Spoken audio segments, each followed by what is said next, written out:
Hi everyone, Aiden here at the etrailer.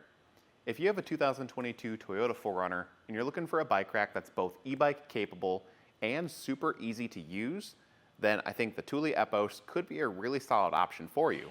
Let's check it out. Now this is going to be a really versatile rack, working with a wide range of different bikes, and that's because of the weight capacity and the way it holds those bikes. For the weight capacity, across these two cradles, you're going to have a total capacity of 140 pounds. Now, a single bike on there can weigh up to 75 pounds, but if we've got a 75-pound bike here, that means our second one can only weigh 65 pounds because the total between the two should never exceed 140. Just keep that in mind, but that should be good for heavier e-bikes. Two 70-pound bikes is pretty good.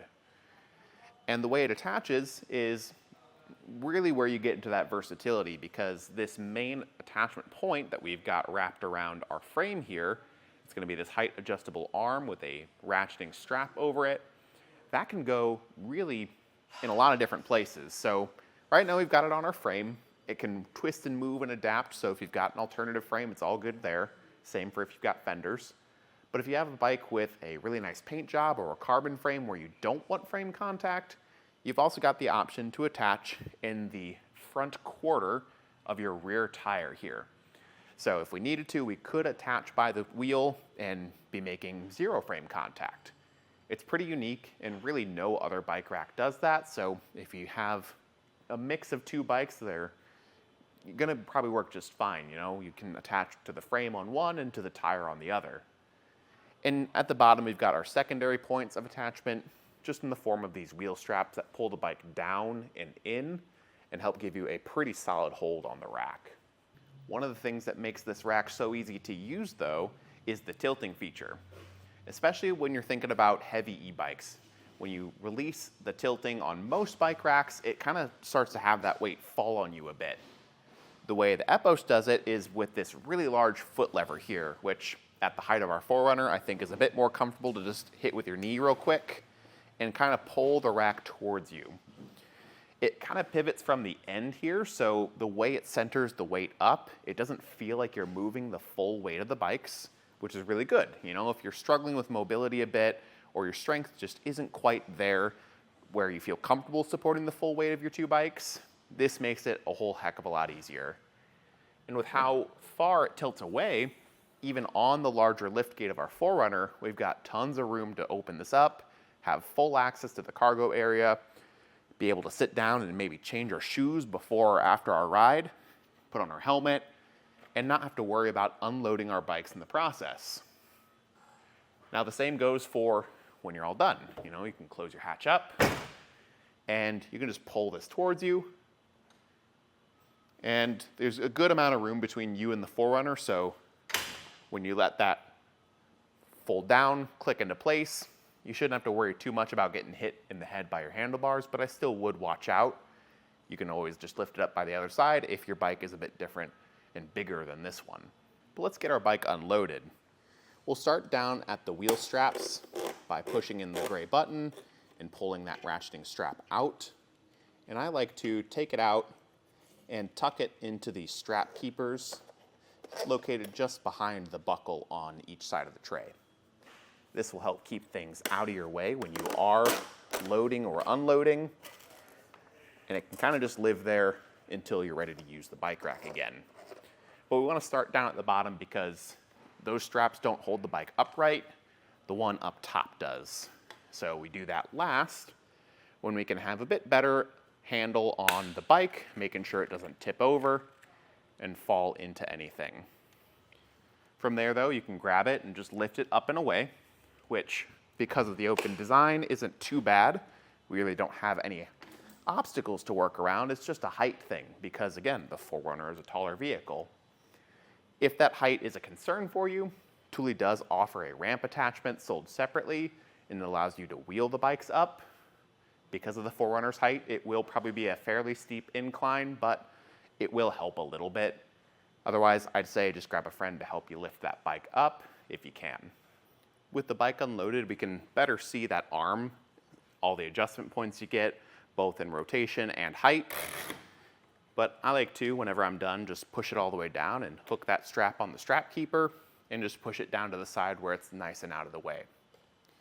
From here, we can get a few measurements and see how it sits on the back of our 4Runner.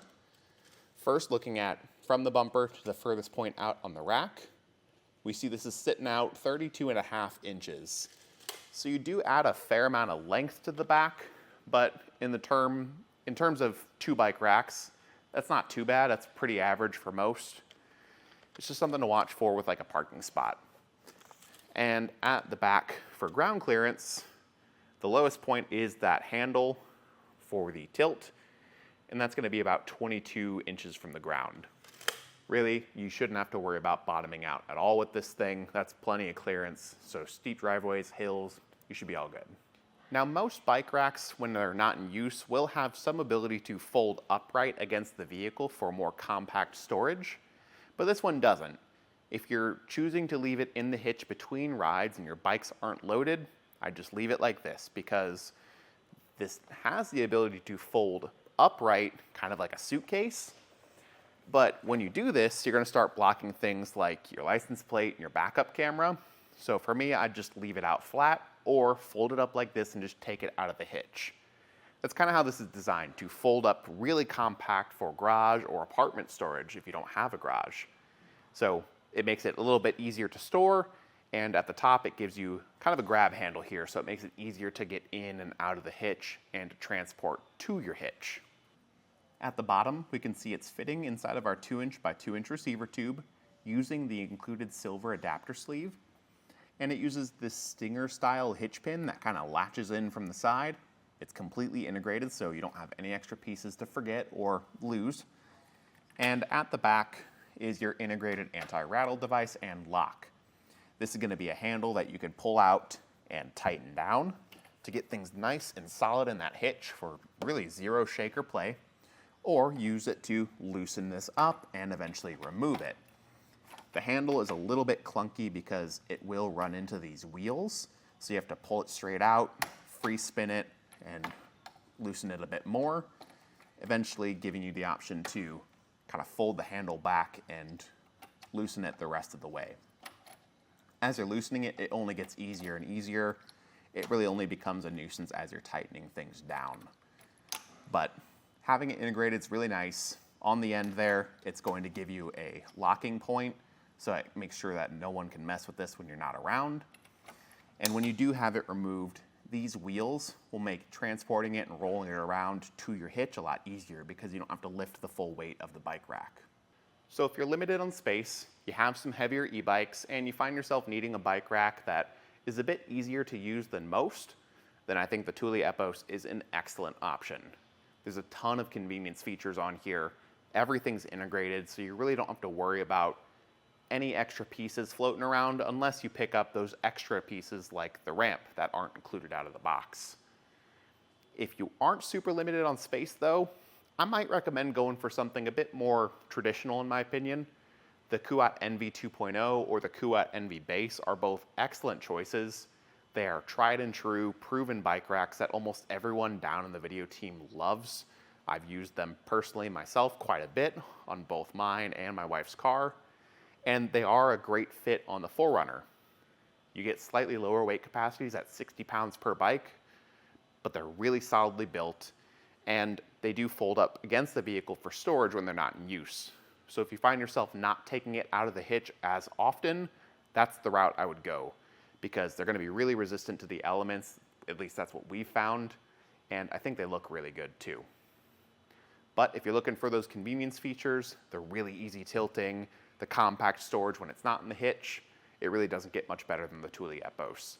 And this has just been our look at how it fits on the back of our 2022 Toyota 4Runner. My name's Aiden, and thank you for watching.